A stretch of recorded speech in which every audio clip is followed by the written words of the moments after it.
Very good morning all of you. देखिए students, अपन आगे बात करते हैं प्लेन में, कहां तक अपन ने पढ़ लिया था उसके आगे।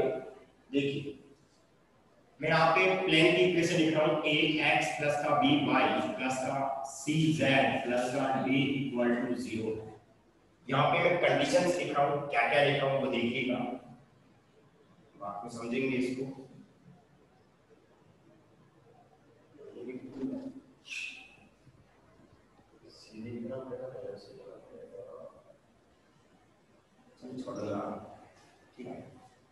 यहाँ पे अगर अपन बात करें, अलग अलग कंडीशंस की बात करते हैं, अलग अलग कंडीशंस की बात करते हैं, उसमें देखिए कौन कौन सी कंडीशंस में इक्वेशंस कौन कौन सी आ सकती है उसकी बात करेंगे अपन। अगर मान लो मैं x की वैल्यू को 0 कर दूं, y की वैल्यू को 0 कर दूं, z की वैल्यू को 0 कर दूं, यहाँ पे अगर मैं x को 0 कर दूं, y को 0 कर दूं और z को 0 कर दूं तो ये 0 हो जाएगा, ये भी 0 होगा, अगला भी 0 होगा और उससे अगला भी क्या हो जाएगा, 0 हो जाएगा। यानी कि कहने का मतलब किसकी वैल्यू आएगी यहाँ से, अगर x 0 y 0 c 0 कर दिया तो किसकी वैल्यू आएगी, d की वैल्यू आएगी और d भी कितना हो जाएगा, d कितना हो जाएगा यहाँ से 0 हो जाएगा। कहने का मतलब अगर d 0 होता है, मैं उल्टा भी तो बोल सकता हूँ, अगर d 0 होता है तो वो प्लेन है, वो किससे गुजरता है, x 0 y 0 z 0 का मतलब क्या हुआ, मूल बिंदु से गुजरेगा। किससे गुजरेगा, मूल बिंदु से गुजरेगा। तो कंडीशंस बता रहा हूं मैं अलग अलग। अगर यदि मान लीजिए आपके पास कंडीशन है, यहाँ पे कंडीशन की बात करते हैं, अगर मान लो d की वैल्यू 0 कर दी मैंने, d की वैल्यू क्या कर दी मैंने, 0 कर दी, तो आपके पास जो समीकरण आएगा, समतल का जो समीकरण आएगा या समतल का रूप आएगा, बताइए क्या होगा। यहाँ से यहाँ बोल सकते हैं अपन ax plus by plus cz equal to क्या हो जाएगा, 0 हो जाएगा। इसका मतलब क्या होता है, जो समतल होगा समतल मूल बिंदु से गुजरेगा है, समतल मूल बिंदु से गुजरता है, मूल बिंदु से गुजरता है। किसकी वैल्यू 0 हो जाए, अगर d की वैल्यू 0 हो जाए, ठीक है, ओरिजिन से। अगर मान लो मैंने कर दिया, ये तो फर्स्ट नंबर था, सेकंड नंबर में मैंने क्या कर दिया, एक बार तो a को 0 कर दिया, एक बार मैंने b को 0 कर दिया, इसको 0 कर दिया, b को 0 कर दिया और एक बार मैंने c को 0 कर दिया। एक बात समझना, यहाँ पे जो a b c और d होते हैं, a b, इसको तो हटा दो, a b c क्या होते हैं, d को छोड़ो, a b c क्या होते हैं, a b c क्या होते हैं,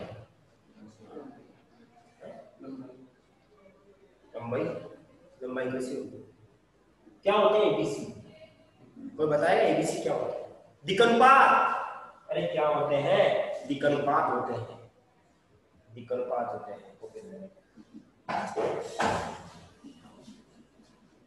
क्या होते हैं, द्विकनुपात होते हैं।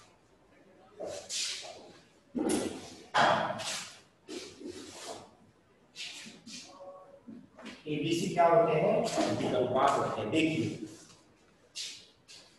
ये आपके पास क्या है, समतल है, ठीक है, मेरा समतल का समीकरण क्या है, ax plus by plus cz plus d equal to 0। ABC का मतलब होता है समतल के अभिलंब के द्विकनुपात होते हैं। अगर मान लो मैंने, इसका मतलब क्या हुआ, ध्यान से समझना, ये मेरा समतल था और ये मेरा अभिलंब है, यानी कि ए बी इधर होगा, बी भी इधर होगा, सी भी इधर होगा नहीं होगा, बिल्कुल होगा सर। अगर मैंने ए को 0 कर दिया, ए को क्या कर दिया, 0 कर दिया, तो बताओ जब ए को मैं 0 करूंगा तो बताओ समतल किसके समांतर होगा। अगर मान लो ए, अगर ए 0 हो गया, बी, देखिए हमेशा एबीसी क्या होते हैं, लंबवत होते हैं, जो भी 0 हो जाएगा वो समतल में खड़ा रहेगा, समतल में चला जाएगा, क्योंकि अगर समतल में नहीं जाएगा तो कहां होगा, कहां होगा, लंबवत होगा। ए लंबवत होता है, बी लंबवत होता है, सी लंबवत होता है।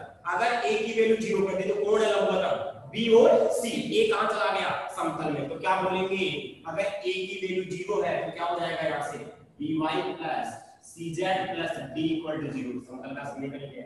ठीक है, तो यहाँ पे क्या हो जाएगा, समतल x x के समांतर होता है। किसके समांतर होता है? x x के समांतर होता है। अगर मान लो b को 0 कर दिया तो क्या आएगा, ax प्लस का cz equal to d equal to 0। समतल किसके समांतर हो जाएगा? y x के समांतर।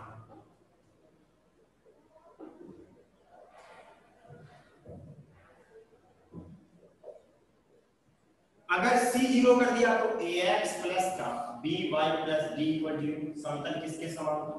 zx।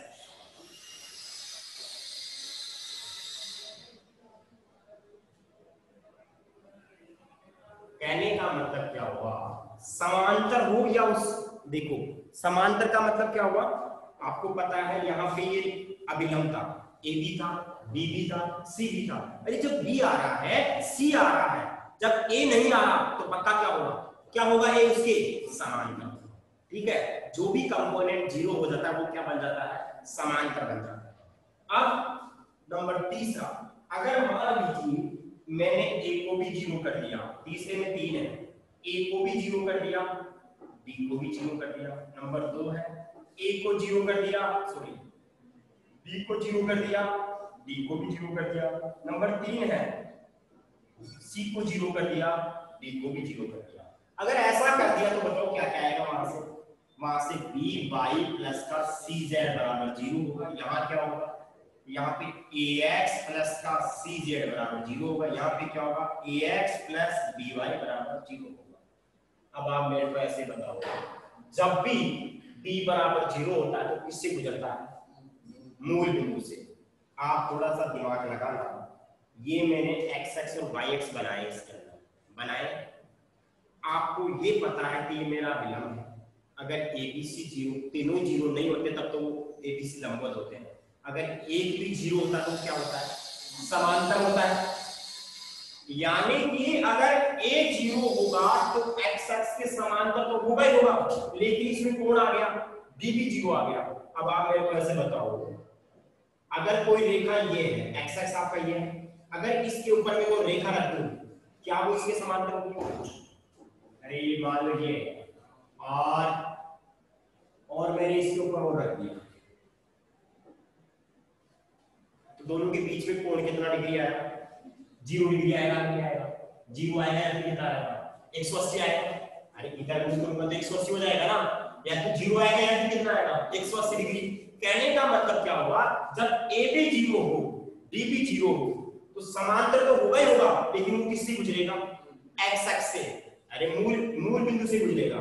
एक्स एक्स के समांतर हो, मूल बिंदु से गुजरता हो, एक्स एक्स के समांतर हो, मूल बिंदु से गुजरे, इसका मतलब क्या हुआ, किससे गुजरेगा, एक्स एक्स से भी गुजरेगा। अरे एक्स एक्स के समांतर है, मूल बिंदु से गुजरेगा तो पक्का पक्का एक्स एक्स से गुजरेगा ही गुजरेगा, तभी तो गुजरेगा। अगर वो एक्स एक्स के समांतर है, मूल बिंदु से गुजरा है, तो पक्का वो किससे गुजरेगा, एक्स एक्स से गुजरेगा। तो क्या बोलेंगे, समतल एक्स एक्स से क्या होता है, गुजरता है। ये समांतर था, ये गुजरता है, क्यों, क्योंकि डी भी 0 हो गया।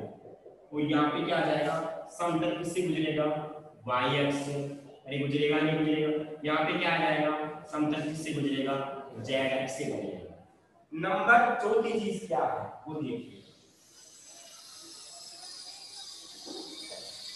एक बार इसका स्क्रीनशॉट ले लो, आगे चलते हैं।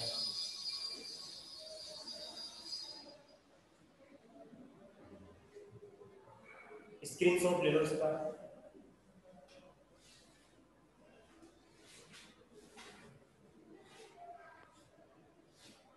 डन, ओके ओके,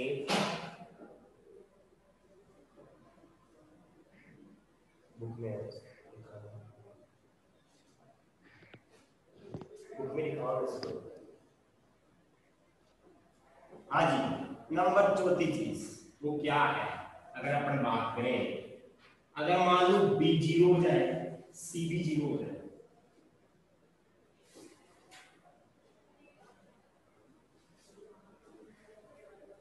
कौन कौन 0 हो जाए, B 0 C 0, ठीक है जी। अगर मान लो नंबर 4 में पहला है बी भी जीरो हो गया, सी भी जीरो हो गया, नंबर 2 है इसमें ए जीरो हो गया, सी जीरो हो गया, नंबर 3 है बी भी जीरो हो गया, इसमें ए भी जीरो हो गया और कौन जीरो हो गया, बी भी जीरो हो गया। अब आप मेरे को बताओ, समझना इस बात को क्या मतलब है। ये आपके पास समतल है, ये मेरा अभिलंब है। अभिलंब का मतलब ए भी होता है, बी भी होता है, सी भी होता है, लेकिन इसमें कौन कौन जीरो हो गया, बी और सी जीरो हो गया। कोई मेरे को बताएगा कि कौन बचा, ए बचा। तो ए बचेगा, ए किसको रिप्रेजेंट करता है, ए किसको रिप्रेजेंट करता है, एक्स एक्स को रिप्रेजेंट करेगा। तो मैं क्या बोल सकता हूं, अगर बी जीरो होगा, सी जीरो होगा, तो ए एक्स प्लस का डी इक्वल टू जीरो होगा। यानी कि जो समतल होगा, समतल होगा वो एक्स एक्स के लंबवत होगा। बिल्कुल होगा सर, क्योंकि कौन बचा है सिर्फ, अरे कौन बचा है, ए बचा है, और ए बचा है वो ए किधर होगा, लंबवत पे तो होगा। बी जीरो हो गया, सी जीरो हो गया, यानी कि वो तो समतल में आ गए, वो तो कहां आ गए, समतल में आ गए हैं। अब कौन बचा, सिर्फ ए बचा है, इसका मतलब कौन लंबवत है, एक्स एक्स। किसके लंबवत है, किसके लंबवत है, समतल के लंबवत है। अगर ए जीरो सी जीरो हो गया तो क्या आएगा यहां से, B Y plus B equal to zero. तो समतल किसके लंबवत हो जाएगा, वाई एक्स के लंबवत हो जाएगा। अरे होगा, क्यों होगा, क्यों होगा सर, ए भी जीरो हो गया, ए बी सी होता है, ए भी जीरो हो गया, सी भी जीरो हो गया, कौन बचा, बी। यानी कि बी बचेगा अभिलंब पे, और अभिलंब पे जब बी बचेगा तो समतल की कौन लंबवत हो जाएगा, बी वाला लंबवत होगा, और बी का मतलब वाई एक्स के लंबवत होगा। और यहाँ पे कौन हो जाएगा, सी जेड प्लस का डी इक्वल टू जीरो, यहाँ पे कौन, जेड एक्स के लंबवत होगा, कौन, समतल। नंबर 5, अगर मान लो A B zero, B B zero, D B zero, ठीक है, इसका फर्स्ट पॉइंट है। नंबर दूसरा पॉइंट क्या है इसका, नंबर दूसरा पॉइंट है कि बी सी, बी सी और डी जीरो। और नंबर तीसरा पॉइंट क्या है, सी ए और डी जीरो। अगर ऐसा है, अब देखना, ये आपके पास समतल है, ठीक है, ये अभिलंब है, कौन कौन जीरो हो गया, ए और बी जीरो हो गया, ए और बी जीरो हो गया, ए और बी जीरो हो गया, तो कौन बचा, सी बचा। तो मैं ऐसे बोल सकता हूं, ऐसे तो बोल सकता हूं कि किसके लंबवत होगा, किसके लंबवत होगा, सी वाले के लंबवत होगा, यानी कि जेड एक्स के क्या होगा, लंबवत होगा। तो बताओ कौन से तल के समांतर होगा, एक्स वाला जीरो हो गया, वाई वाला जीरो हो गया, और मूल बिंदु भी जीरो हो गया, मूल बिंदु भी आ गया। तो मैं ऐसे बोल सकता हूं कि आपका जो समतल होगा ना, समतल एक्स वाई तल के समांतर होगा। एक्स वाई तल के क्या होगा, समपाती, सॉरी समपाती होगा। समपाती क्यों होगा, क्योंकि डीबी क्या हो गया, जीरो हो गया। यहाँ पे क्या बोलेंगे, यहाँ पे लिख देंगे सारा जीरो, सी जेड जीरो आ जाएगा, यहाँ पे कौन आ जाएगा, ए एक्स जीरो आ जाएगा, यहाँ पे बी वाई जीरो आ जाएगा। यहाँ पे समतल किसके होगा, बी ओ सी जीरो गया, तो वाई जेड ये तल की क्या हो जाएगा, समपाती हो जाएगा। यहाँ पे सी ए का मतलब जेड एक्स, ये एक्स वाई है, ये वाई जेड है, तो अगला कौन सा होगा, जेड एक्स होगा। जेड एक्स की क्या हो जाएगा, समपाती होगा। घर पे जाके इस चीज को समझना, ठीक है, बढ़िया तरीके से। जिसके थोड़ा समझ में कम आया वो वीडियो से और दोबारा समझना। वैसे इतना इंपॉर्टेंट नहीं, एक दो कुछ नहीं है, कभी एग्जाम में आए नहीं है, लेकिन फिर भी जो शुरू वाली चीजें करवाइए उससे क्वेश्चन आया है ज्यादातर। तो आप लोग एक बार इसका स्क्रीनशॉट लें, 14.6 एक्सरसाइज निकाल लें और उसका क्वेश्चन नंबर 4 देखें। पहला दूसरा तीसरा बाद में करूंगा, पहले 4 से लेकर लास्ट तक करेंगे।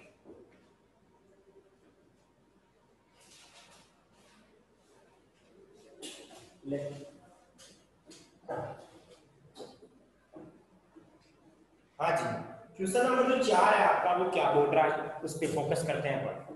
क्वेश्चन नंबर 4 पे, ठीक है।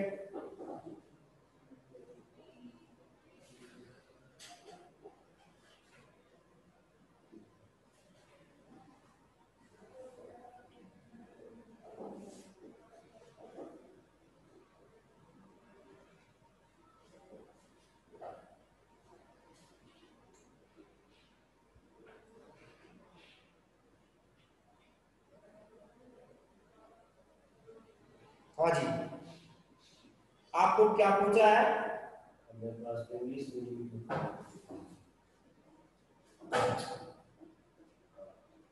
ठीक है, लेकिन क्वेश्चन क्या है वो बोल रहा हूँ। आपको ऐसे बोल रहा है, क्वेश्चन नंबर 4 पे देखेंगे क्या बोल रहा है। उस समतल का सदिश समीकरण ज्ञात कीजिए जो मूल बिंदु से 7 इकाई दूरी पे हो तथा आई इसके अभिलंब की तरफ इकाई सदिश हो। देखिए अभिलंब की बात कर रहा है, किसकी बात कर रहा है? अभिलंब की। क्वेश्चन नंबर 4 से लेके 9 तक सभी में अभिलंब वाला सूत्र लगेगा, 4 से लेके 9 तक, और ऐसे 4-5 उदाहरण भी है उसमें भी अभिलंब वाला लगेगा।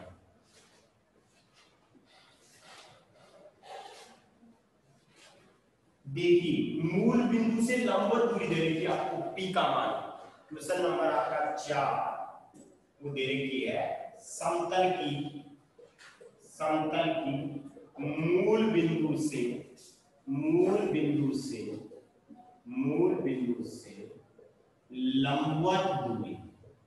लंबवत दूरी दे रखी है p, वो कितना दे रखी है? 7 इकाई। ठीक है, कितना दे रखी है? 7 इकाई। ओके, ये लो 7 इकाई हो गया। पहली चीज मैंने बताया था लंबवत दूरी p होती है, स्मॉल p। ठीक है, और आपको पूछा क्या है? हाँ, आपको पता है समतल का अभिलंब रूप में समीकरण क्या होता है? Equation of plane in the form of normal r dot n cap equal to small p। बताया था मैंने, r आपका ऐसा का ऐसा रहेगा, n कैप क्या होता है? समतल के। देखिए एक बात ध्यान रखना है, जो आपका n वेक्टर होता है वो तो होता है अभिलंब का सदिश। क्या बोले? अभिलंब का सदिश। और जो n कैप होता है वो अभिलंब का इकाई सदिश, या बोल सकते समतल के लंबवत इकाई सदिश। समतल के लंबवत आपको मैंने बताया था, क्या बताया था मैंने? पेज ला दिया कि जो आपका n वेक्टर होता है वो तो होगा आपका अभिलंब का सदिश होगा, और जो n कैप बताएगा वो समतल के लंबवत इकाई सदिश बोल सकते हैं, या अपन ऐसे बोल सकते हैं अभिलंब की दिशा। मैंने आपको बताया कि इकाई वेक्टर होता है वो क्या होता है? दिशा को बताता है। ठीक है, तो यहाँ पे r dot n cap equal to p, आपको n कैप का मान दिया हुआ है। देखो समतल किसके लंब देखो इस दिया हुआ है, तथा i इसके अभिलंब की तरफ इकाई सदिश है।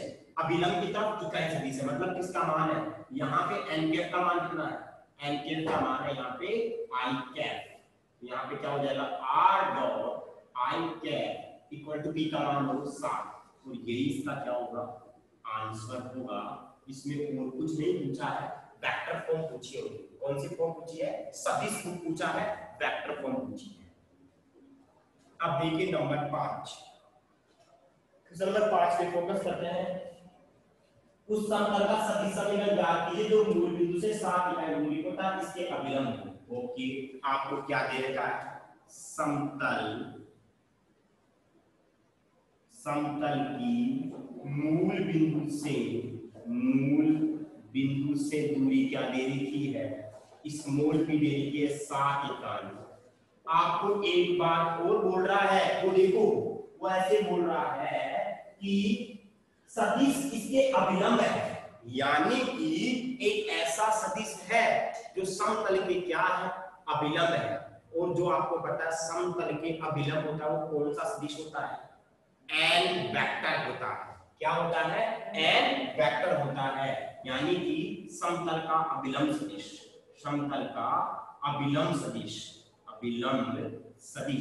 वो क्या हो जाएगा? आपका n वेक्टर होगा। वो कितना जाएगा? 6i कैप प्लस का 3j कैप माइनस का 2k कैप होगा। अब आप मेरे को ऐसे बताओ, समतल का अभिलंब रूप में समीकरण क्या होता है? समतल का अभिलंब रूप में एक अभिलंब रूप में समीकरण क्या होता है?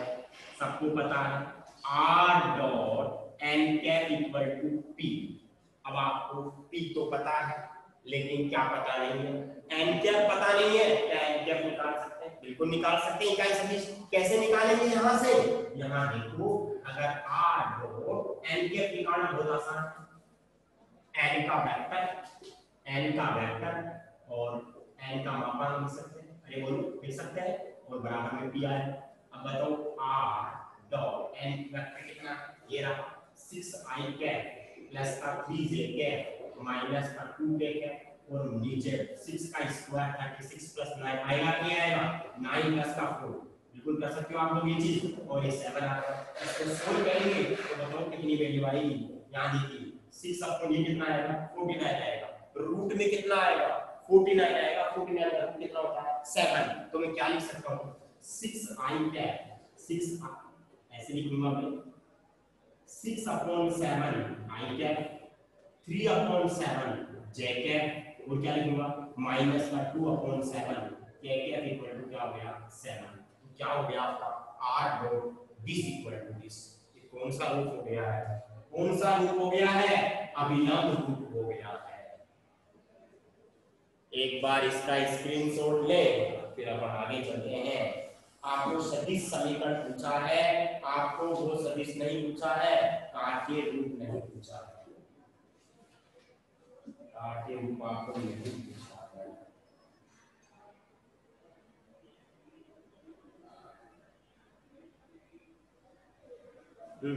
देखिए इसमें आप ऐसे भी कर सकते हो। अगर मान लो कुछ ज्यादा दिमाग लगा लेते हैं, सर 7 एलसीएम ले लो, एलसीएम लेने के बाद उधर दे दो, तो कर सकते हो आप। इसका आगे को ऐसे भी आंसर लिख सकते हो। इसका r डॉट क्या आ जाएगा बताओ मुझे? 6i cap 3j cap 2k cap 7 में चला जाएगा। अरे जाएगा नहीं जाएगा? कितना हो जाएगा? 49 हो जाएगा। ये भी आंसर सही है। अगर आपने ये भी लिख दिया तो भी सही है, ये लिख दिया तो भी सही है।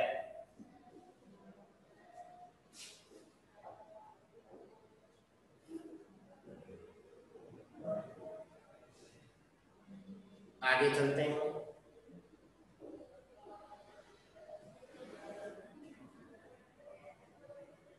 क्वेश्चन नंबर 6 को देखो आप। क्वेश्चन नंबर 6 क्या बोल रहा है आपका?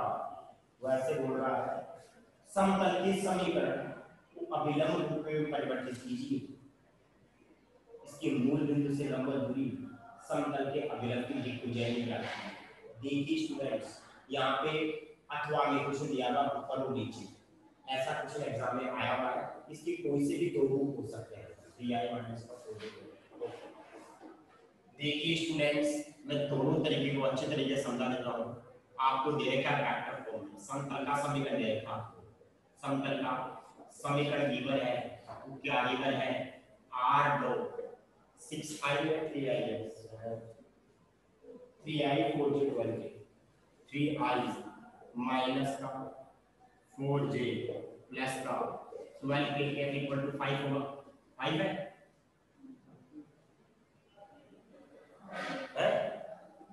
अब यहाँ पे एक प्रॉब्लम होती है कि सर ये इस फॉर्म में है, r डॉट n कैप की फॉर्म में है सर, या फिर r डॉट n फॉर्म की फॉर्म में? ध्यान से समझना। जब r डॉट n कैप की फॉर्म में होता तो यहाँ पे क्या लिख जाता? p। अरे लिखेंगे, और अगर ऐसा होगा तो कोई ना कोई मान लो वैल्यू d लिख दिया, d मतलब डिस्टेंस कुछ भी लिख दिया, लेकिन ये चीज अलग है और ये चीज क्या अलग है। तो कैसे पता चलेगा सर क्वेश्चन को देखते हुए कि सर ये वाली फॉर्म है या ये वाली फॉर्म है? कैसे पता चलेगा? बात को समझ रहे हो? देखो यहाँ पे अगर मैं इसकी बात करूं, अगर इसका मापांक 1 आ जाता है, इसका मापांक कितना आ जाता है? 1। मान लो कोई भी क्वेश्चन हो सकता है, अगर मापांक 1 आ गया तो बताओ किसका मापांक 1 होता है? एन कैप का मापांक 1 होता है। अरे एन कैप कौन सा सदिश होता है? इकाई सदिश। और इकाई सदिश का मापांक क्या होता है? 1। अगर इसका मापांक 1 आ गया तो ये वाली फॉर्म है। अगर 1 नहीं आया तो ये वाली फॉर्म नहीं है।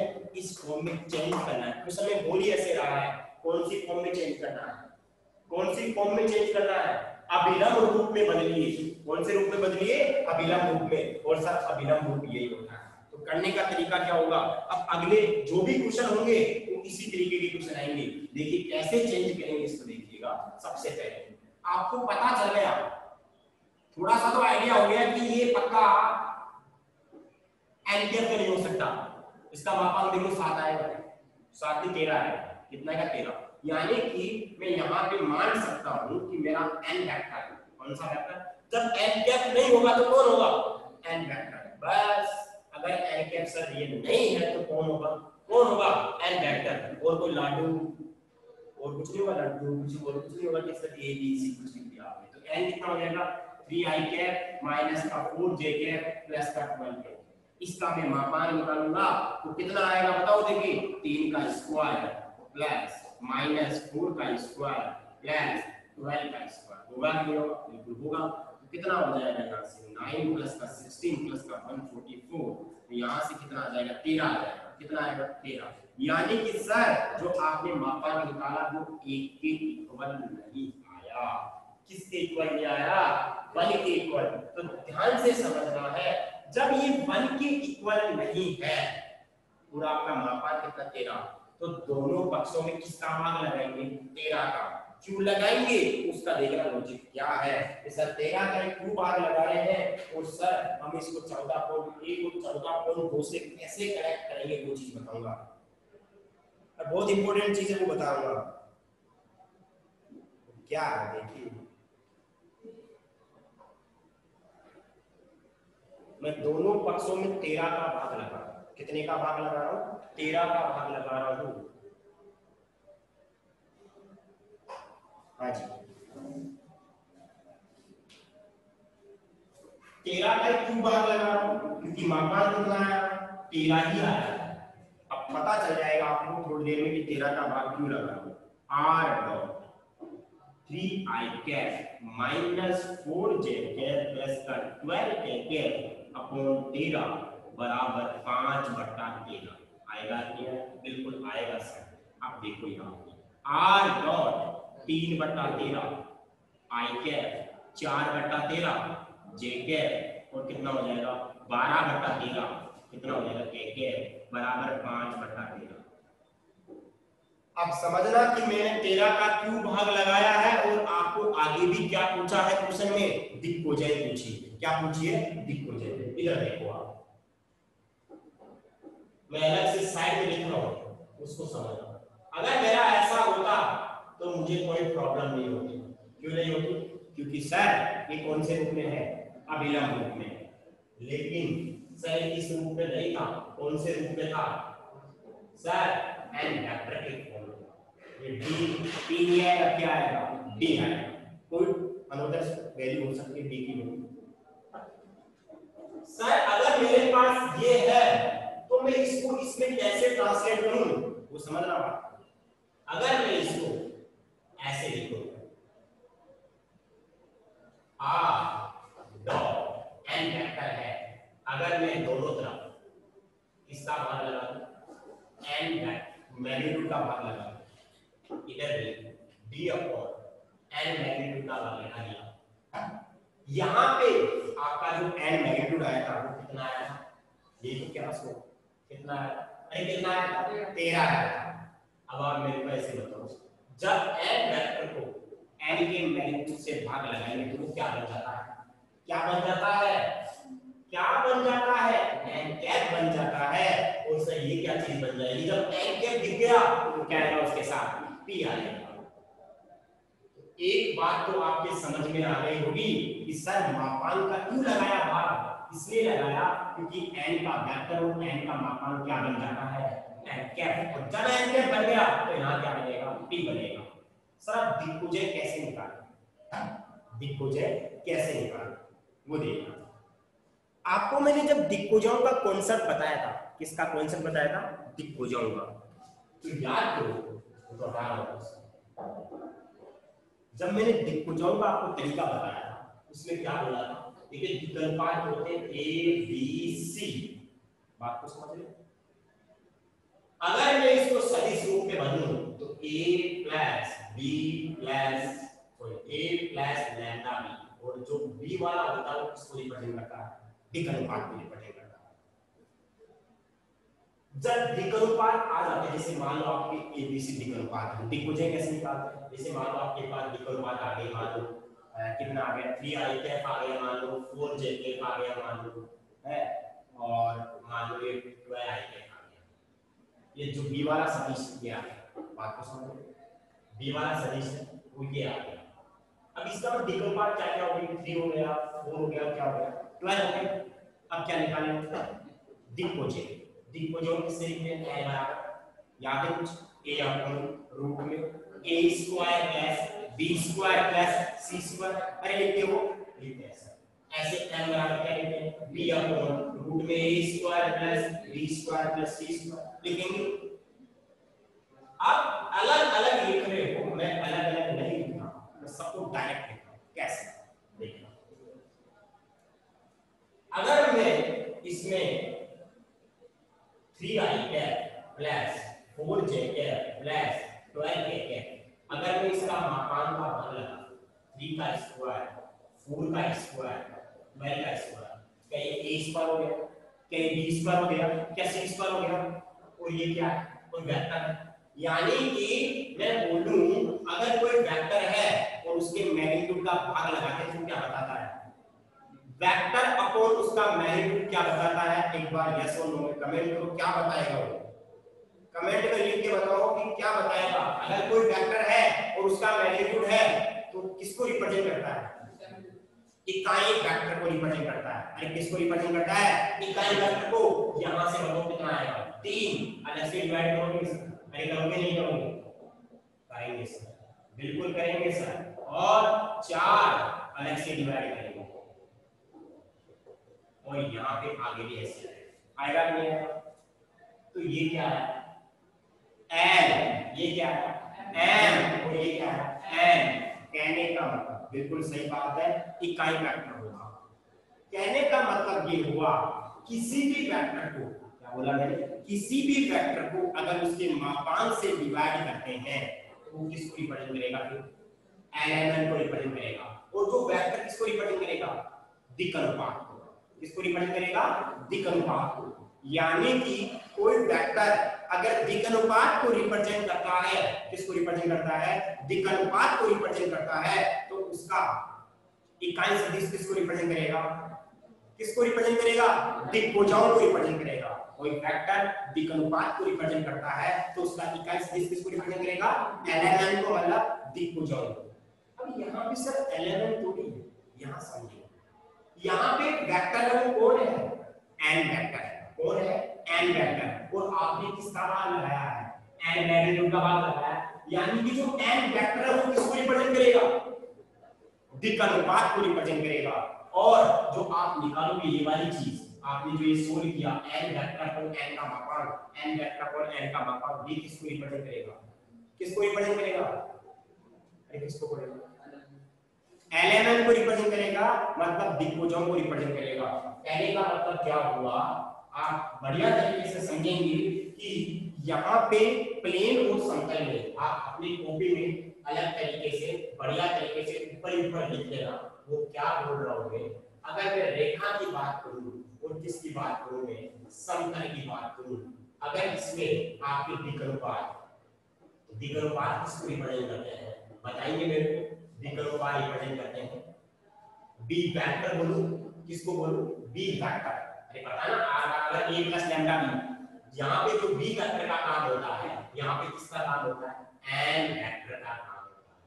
बात को समझ, यहाँ पे जो दिक्भुजाएं होती है, दिक्भुजाएं, दिक्भुजाएं होती है, वो क्या होती है, अपन क्या मानते हैं, एन एन और एन। यहाँ पे दिक्भुजाएं क्या होती है, एन कैप को बताएगा, किसको बताएगा, एन कैप को। ऐसा क्यों होता है, क्योंकि N square plus N square plus N square की वैल्यू कितनी होती है, 1, और यहाँ पे एन कैप की वैल्यू कितनी होती है, 1। यानी कि जो काम 1 के लिए होता है, यहाँ पे इसका काम किसके लिए होता है, मापांक के लिए होता है। एक बार यस और नो में कमेंट करो कि ये चीजें समझ में आ गई है।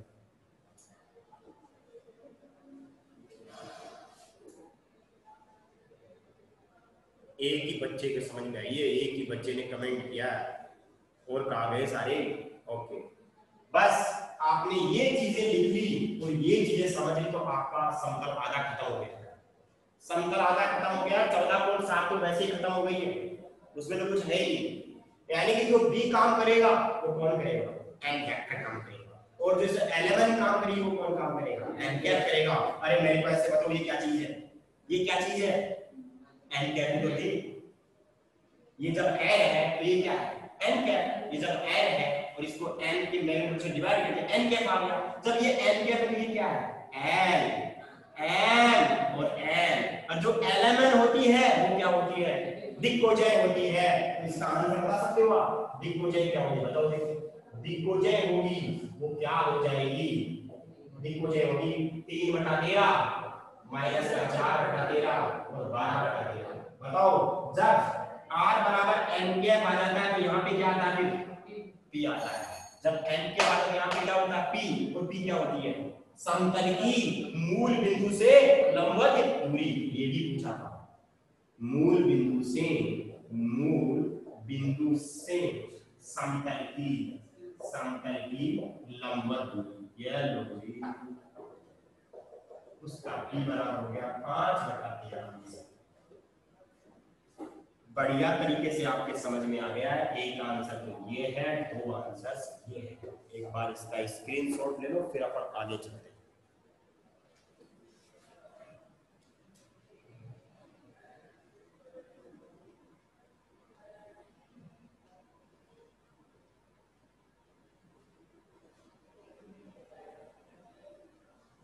चले आगे।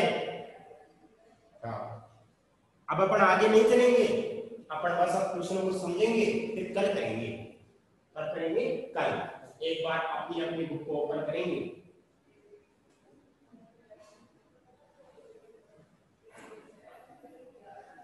हाँ, इसका देखिए 18वां वाला क्वेश्चन क्या है? 3x माइनस का 4y प्लस का 12z बराबर 5। x के साथ क्या है? 3 है, y के साथ क्या है? -4, z के साथ क्या है? 12। आप इसका मापांक कितना है? 3, 4 और 12। आपको ये भी पता है कि ax प्लस का by प्लस का cz प्लस d बराबर 0 होता है। abc क्या होते हैं? विकल्पात होते हैं। क्या होते हैं? विकल्पात। और आपको कौन से रूप में चेंज करना है? अभिलंब रूप में। और अभिलंब रूप में कौन होती है? अभिलंब रूप में कौन होती है? दिग्भुजय होती है। कौन होती है? दिग्भुजय यानी कि एन कैप होती है। कल समझाऊंगा, यहां तक कॉपी में काम कर लेना और ये पढ़ के आना, समतल वाला कॉन्सेप्ट पढ़ के आना बढ़िया तरीके से। ठीक है? ओके, कल पढ़ेंगे बाकी का। टाइम आउट हो गया है। Thank you so much. Thank you. Okay, पढ़ के आना जो पढ़ा है मैंने समतल के बारे में।